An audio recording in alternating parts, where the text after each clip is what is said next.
Welcome to Changing Higher Ed, a podcast dedicated to helping higher education leaders improve their institutions.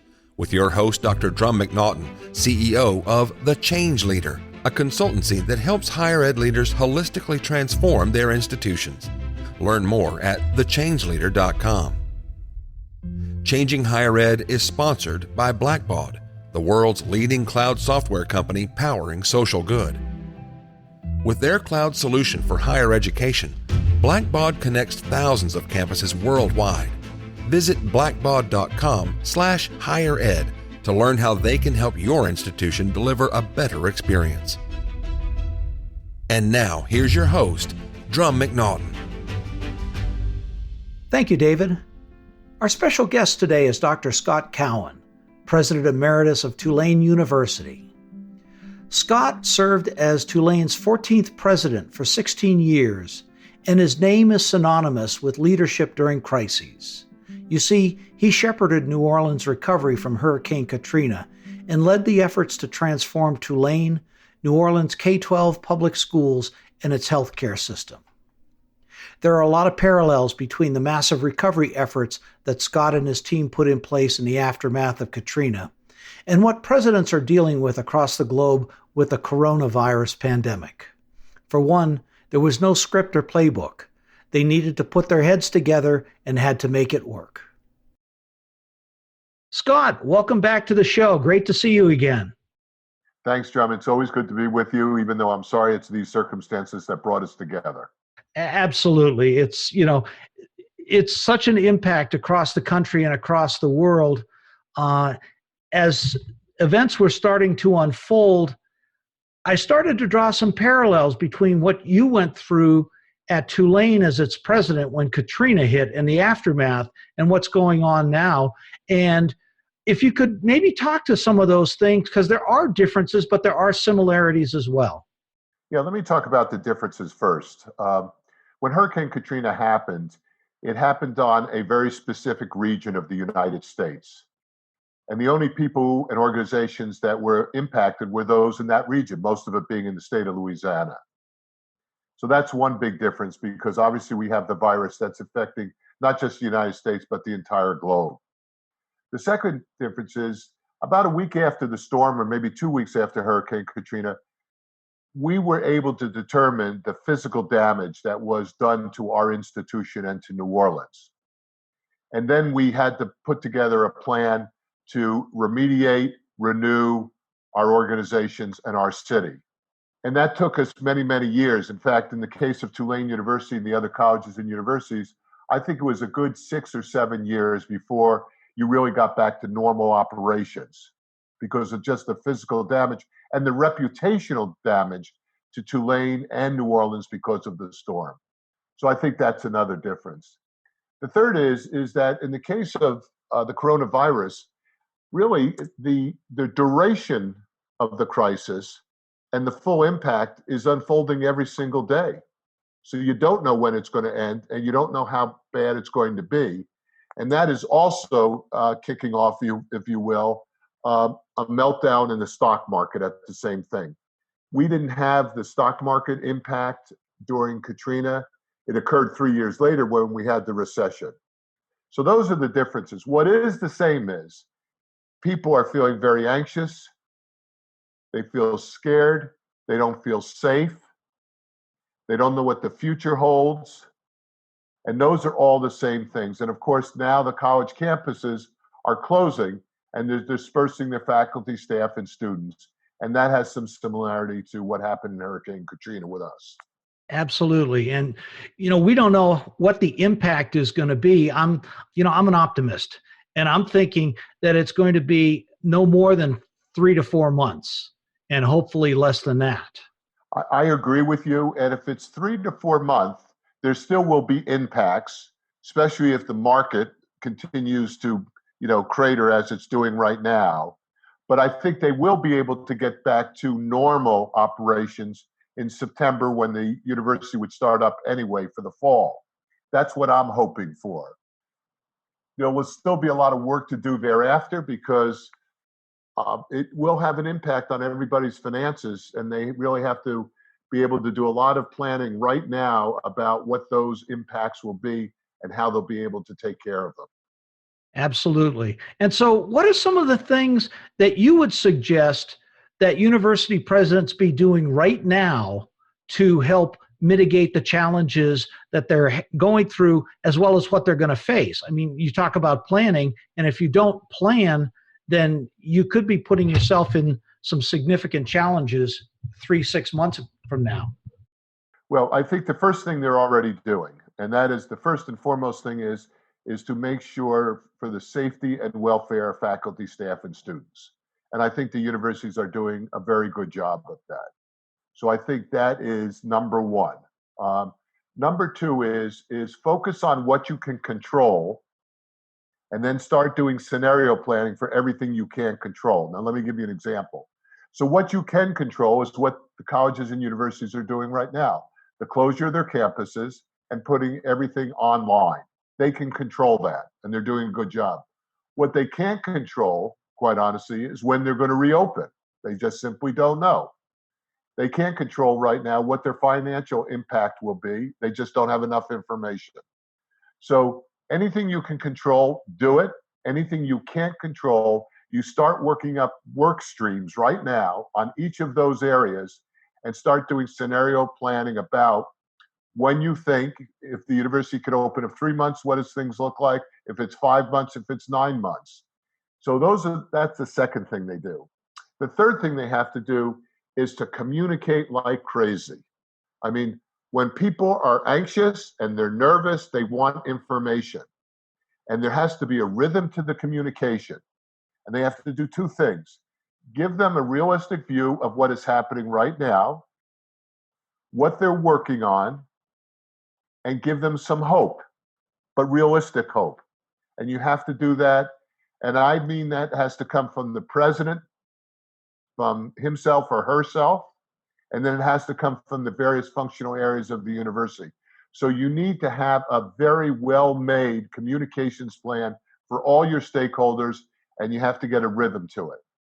The fourth and last thing you have to do, in my view, is you have to constantly monitor the chat rooms where all stakeholders get online and talk to one another, because that is a fruitful site to find out what's on their minds, what's bothering them, and then you can incorporate that into your communications. So my view are those are four sort of big things you have to be doing right this moment in time. I think those are fabulous ideas. The crisis communication is one that I think is especially critical, because what I'm seeing is a panic out there like I have never seen before, almost at the level of what we saw with 9/11. And so people are hurting, they're afraid, they don't know what's going to go on.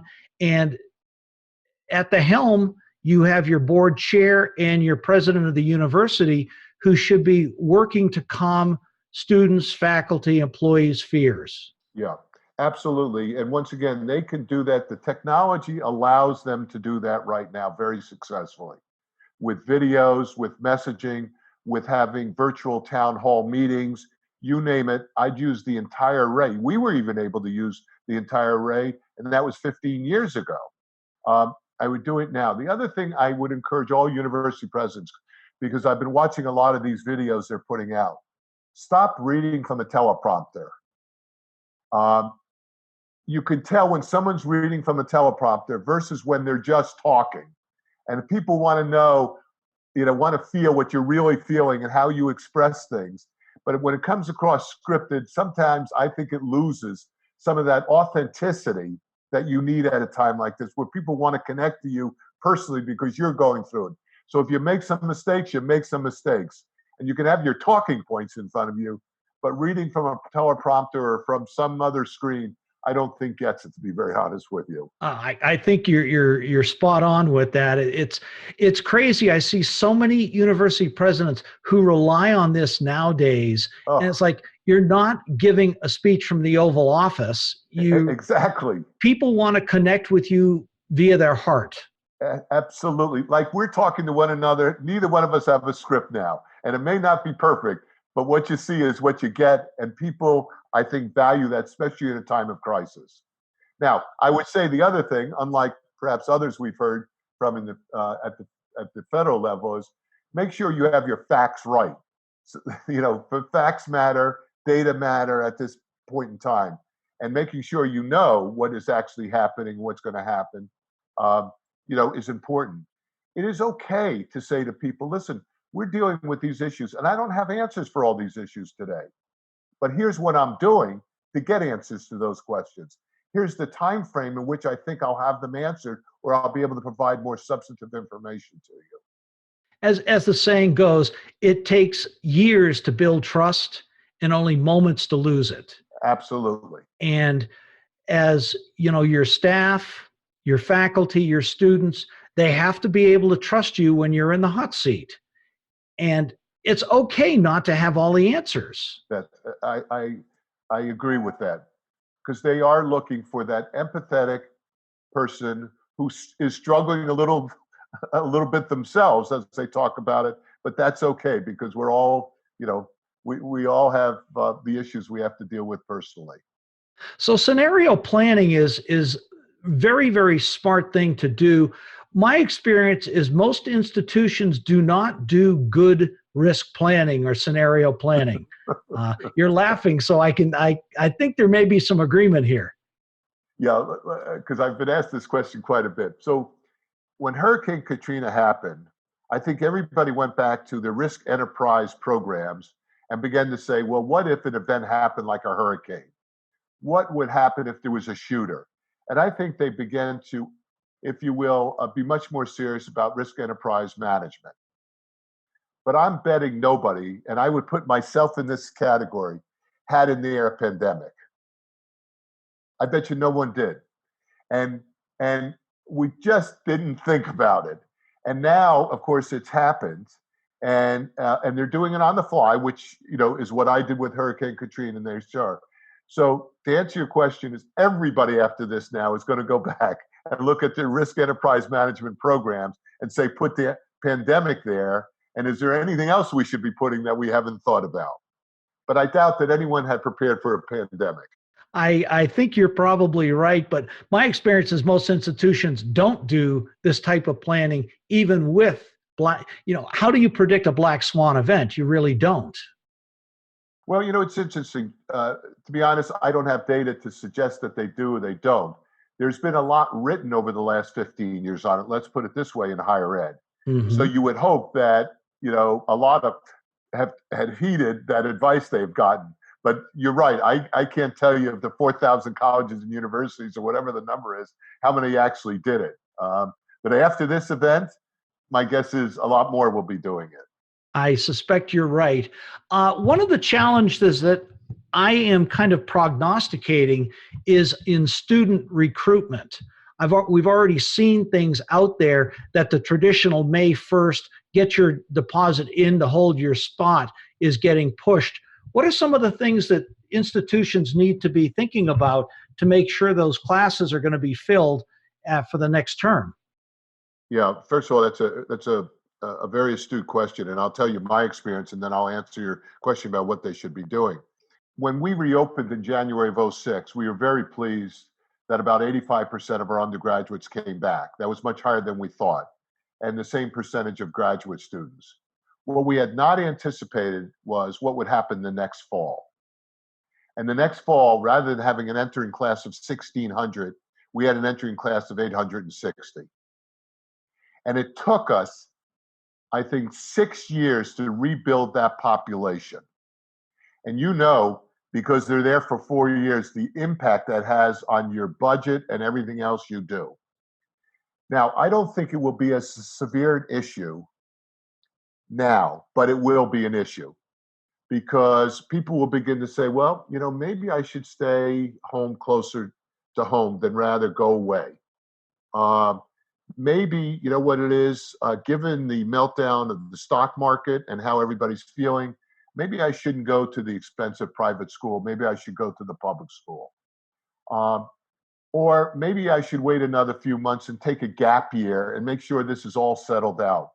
So I do think it will have an impact on yield rates, as they go into the fall. As I said, I don't think it will be dramatic as it was in Hurricane Katrina, but I think there will be some there will be implications. The other thing, Drum, I worry about a lot is, as you know, before this crisis even happened, there are a number of colleges and universities that were on the cusp financially anyway.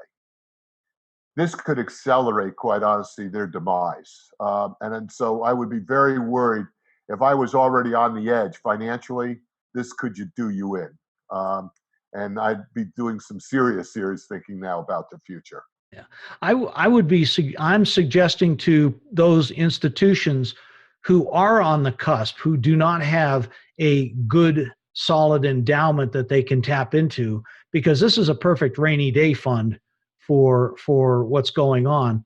If you don't have that, then you need to start reaching out soon to other institutions to be able to take care of your students. Absolutely. As a matter of fact, we wound up doing that because, as you may recall, when we restructured the institution after Katrina, we cut down a number of departments. And what we did, we reached out to other colleges and universities to say, listen, we don't have this program again. Could you give consideration to our students if they apply to your university? And that did work out for us. So students that were impacted had other places they could go to, other universities who were willing to enroll them. It's just a difficult situation all around. Nobody's planned for this kind of thing, as we've talked about. And one of the things that I remember when you went through Katrina, and when we did the podcast earlier, talking about setting up the offices in the hotel in Houston. Yes. I can't tell you the number of times that I've told people about that one thing. But what really struck me was you and your team had the forethought and the savvy to reach out to others and get other people's opinions. You kind of had an informal board and an informal cabinet. Talk a little bit about that and how that might work here. Yeah, we had a lot of help, to be very honest with you. So in the fall of 2005, when we were closed, and we realized that we probably couldn't reopen in January exactly like we were before, because this was going to be a long-term problem for us. I relied on several different groups. First of all, our board. They were very helpful in doing scenario planning with us and around the lot of issues. The second thing I did was I asked 5 university presidents around the country to work with me during the fall of 2005 to develop our renewal plan. The president of Princeton, the president of Rice, the president of the University of Michigan, president of Hopkins were all part of that group. They were immensely helpful, because what happens at a time like this is you really need to be able to go to the balcony and see the long term of what's the impact. But when you're dealing with life and death every single day, you don't have time to get to the balcony. So they got to the balcony for me and then kept saying, Scott, here are the big issues you've got to think about longer term. And they really helped focus me on putting together what we ultimately called our renewal plan. So that was another group. The third group that was very important was the higher education associations in America. I talked to all of them, and they were helpful because in the fall of 2005, they encouraged other universities to take our students and also not let them transfer after a semester because they knew they couldn't come back. And the other thing they're doing right now, which I think is they're co-learning from one another. If you actually look at the messages they're all sending, there's a great deal of similarity. So this is a case where plagiarism is good, not bad. Learn from one another. Get together and talk about how to deal with these problems, because you're all going through them. You all have it. So this is a time for the higher education community, through the associations or through their athletic conferences or through the AAU or whatever it may be, to get together and co-learn about solutions, and then all of them can implement those solutions. That's so important, because as was said many years back, it takes a village. Absolutely. This one takes a village. And if there's no good news about any of this, but they're all going through the same thing. So no one's being spared here. No one's getting a competitive advantage. They're all doing it. So this is where cooperation really should occur, and shared learning across universities. Very true. Now, one thing that was different now than when you had to go through was the advent of online education. It was at its, birthing right back then. Yeah. Many institutions are converting all their students to online, which I think is a great thing. And those who don't have online programs, there's no reason why they can't do a Zoom link, just like what we're doing right now, to have classes. This is one of the, I won't call it a silver lining, but this is one of the things that could have a very long-term impact in a positive way for students and universities, because everybody is now learning how to do online courses. Mm-hmm. I have to say, I remember doing them many years ago, but I hadn't done them for about a decade or more. Now I'm having to become, as competent as I could be at my old age at the technology. So the question is then going to do, well, why can't we use that more often now in the future, and maybe even lower the cost of education to people, or appeal to different populations we've never been able to deal to before. So I think this is going to get us much more experience with online. And because we'll have more experience, there's going to open up more avenues for creative ways to educate people. So I think that's going to be one of the real outcomes from all of this, quite honestly. And I think you're right. And with this, I think we're going to see a little bit of a shift in faculty mentality. Only about half of them have embraced online education. And it was John Cotter said in his book, Leading Change, the first step in change is not create a crisis, but we didn't need to create one here. You don't need this one's already there. Yeah, create a sense of urgency. I think the sense of urgency is here. It doesn't need to be created at all. I agree with you. And faculty are very important in this, because if they embrace and accept the technology, they can use it not only just to do their courses, but to do their meetings with students. So one of the things I'm doing personally, to be very honest with you, is, my course is going online. And then I meet every semester with all of my students without any agenda. We just talk, find out what's going on. Well, I'm keeping all of those times, but I'm going to do them all by, Zoom. But I'm saying to those students, and by the way, I'm available between now and when we reopen. Mm-hmm. So even though the summer months, and the reason I'm doing that, to try to continue to get the connection between Tulane and the students. Now, if all faculties would be open to that, that will help a lot with retention, with reputation, because you'll get to be known as an institution that genuinely cares, and faculty are staying in touch with people. And I've encouraged a lot of folks to do that, to ask the faculty not just to stop once their course is over, but make themselves accessible to their students. That is critical. And the biggest connection that a student has to an institution is through faculty. Absolutely. It's through the faculty. That relationship is so important. And I think faculty, and I'm sure many of them will do it on their own, even though I hear exceptions from here every once in a while, will go out of their way to try to make themselves accessible. That will help in making sure students come back and retention rates. And once again, I think it will help reputationally, that the institution cares enough that the faculty are willing to do that, especially during the closure time, all during the closure time. Absolutely. It's not a holiday. In fact, I'm finding myself working much harder than I ever did. I am, and I'm becoming very good at the technology, I have to say, because I don't have any other choice. Very true. So we've gone on along. I don't want to take any more of your time than you can give me. Frankly, I'd enjoy talking with you for another hour or so. But you gave 4 really good takeaways for presidents right at the beginning. Could you just go back over those bullet point form? Yeah, sure. So the first one, as I said, is the health and welfare of their faculty, staff, and students. The second one is to make sure you focus on what you can control and do serious scenario planning for those things that you can't control.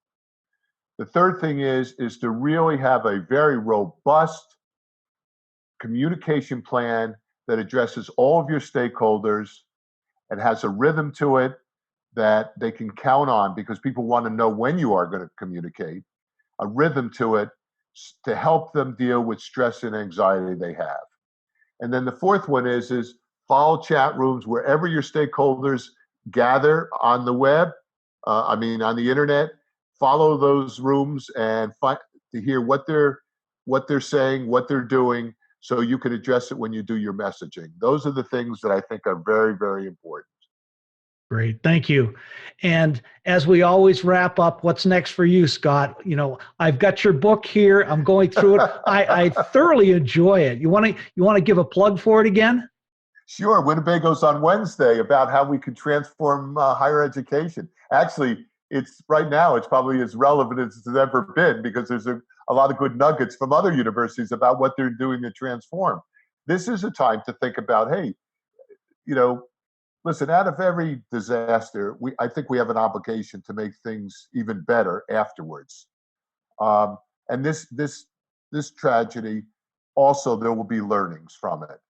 And I'm hoping all the colleges and universities actually chronicle what they're going through and what they've learned from it.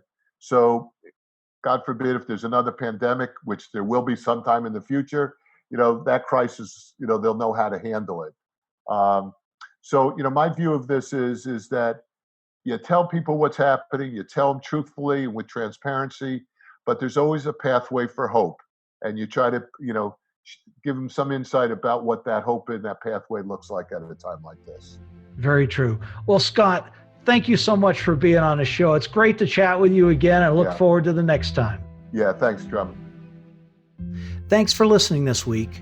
And a special thank you to this week's special guest, Dr. Scott Cowen, President Emeritus of Tulane University, and for sharing with us his thoughts on how to survive the coronavirus we're in. I also want to give a special shout out to our sponsor, Blackbaud.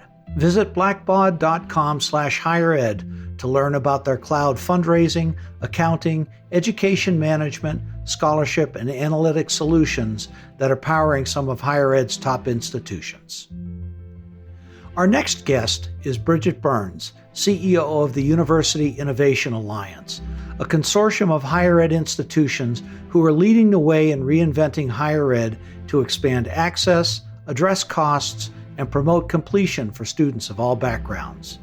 The UIA is doing great work, and Bridget will share with us some great ideas on how you can implement that at your own institutions. This episode of Changing Higher Ed was brought to you by Blackbaud, the world's leading cloud software company powering social good. Be sure to visit blackbaud.com/highered to learn how they can help your institution deliver a better experience from admissions to advancement. Changing Higher Ed is a production of The Change Leader, a consultancy committed to transforming higher ed institutions. Find more information about this topic, along with show notes on this episode at changinghighered.com. If you've enjoyed this podcast, please subscribe to the show, and we would also value your honest rating and review. Email any questions, comments, or recommendations for topics or guests to podcast@changinghighered.com. Changing Higher Ed is produced and hosted by Dr. Drum McNaughton, post-production by David L. White.